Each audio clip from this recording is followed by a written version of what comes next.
Hi teens, welcome back. Before starting the story, we would like to inform you that the views expressed in this video do not represent our values or beliefs. We are against any form of discrimination or prejudice. The purpose of this video is to provide a platform for diverse perspectives and to promote respectful dialogue. Please be respectful towards all comments and opinions presented here. Thank you for your understanding and cooperation. Let's begin.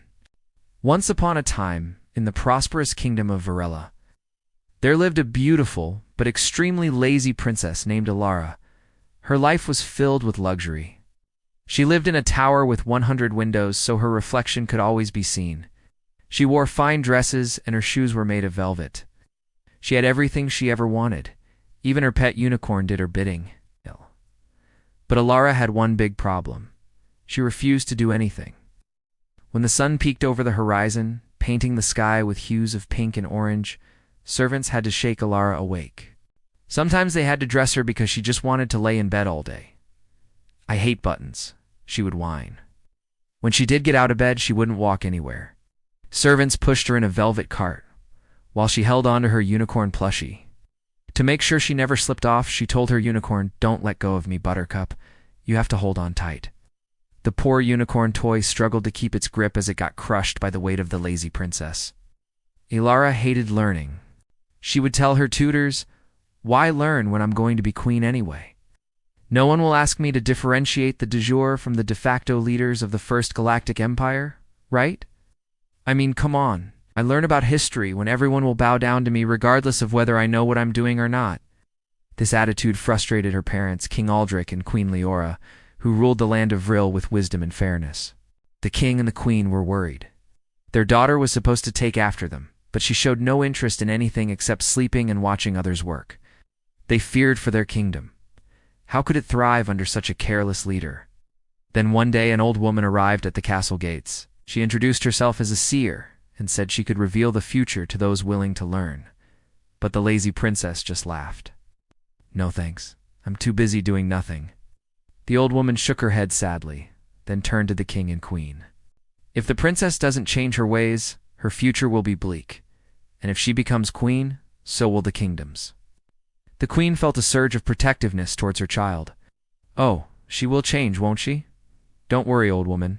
She may seem lazy now, but I'm sure she can surprise us all." So the old woman decided to give the princess one more chance.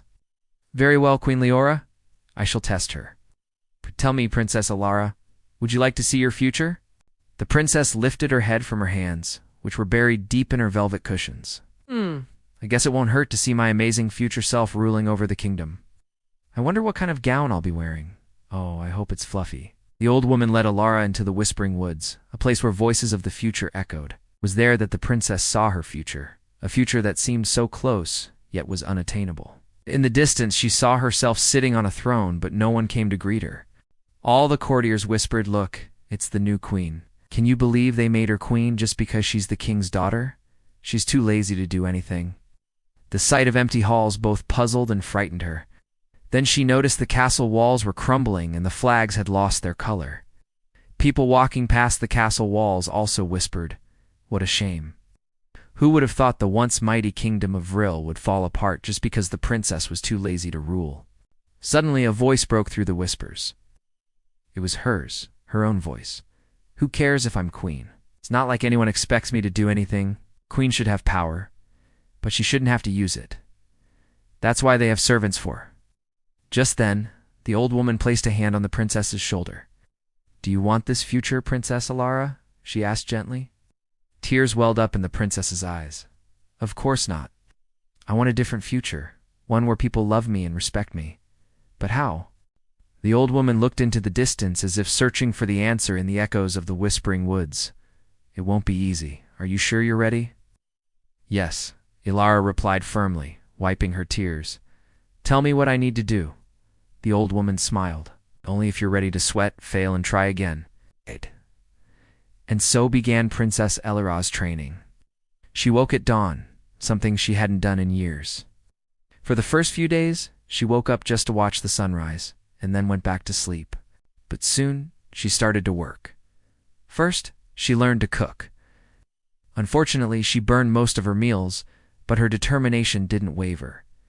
Next, she tried cleaning. She scrubbed floors until her hands were raw. She washed the royal garments until her nails broke. She cleaned the stables until her clothes smelled like hay. After 3 long seasons, Princess Elara returned to the castle, not as the spoiled princess, but as someone changed. She was dirty, her hair was tangled, and her skin was tanned from the summer sun. When the king and the queen saw her, they rushed to embrace her. "My darling Elara, what happened to you?" the queen asked, surprised by the state of her daughter's clothes. "Look, mother, I can do things on my own now." Elara hugged her mother tightly. "I know I haven't been a good princess, but I promise I'll work hard to become one. I've spent the last year learning from the best in the kingdom. I worked as an apprentice in the bakery, helped the farmers in the fields, and assisted the royal tailor. I've cleaned the castle stables, mended the roads, and even learned some swordplay from the captain of the guard." When the townsfolk heard that the princess was working alongside them, they couldn't believe their ears. They thought the princess was still locked in her tower. When they saw her with her own 2 feet carrying a basket full of freshly picked apples, they gasped in amazement. "Is that really her? But what's she doing? Hard work makes a person tired. Why is the princess working so hard?" "You're right. It's none of our business. Perhaps she has learned her lesson." Soon the whole kingdom knew of the princess's hard work and dedication. The old woman was right. Elara had changed. The princess who once complained about the weight of her plushie now carried heavy baskets with ease. The princess who once made her servants push her around in a fancy cart could now be seen walking alongside common folk. The princess who once told her tutors that she didn't need education was now the one asking questions. One evening, while Elara sat with her parents in the throne room, she addressed her people. "For the past year, I've been away from you, learning the value of hard work and humility.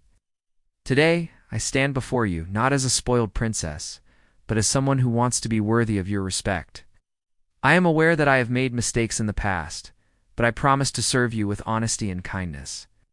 I know there's a lot to learn, but I promise I will not disappoint you."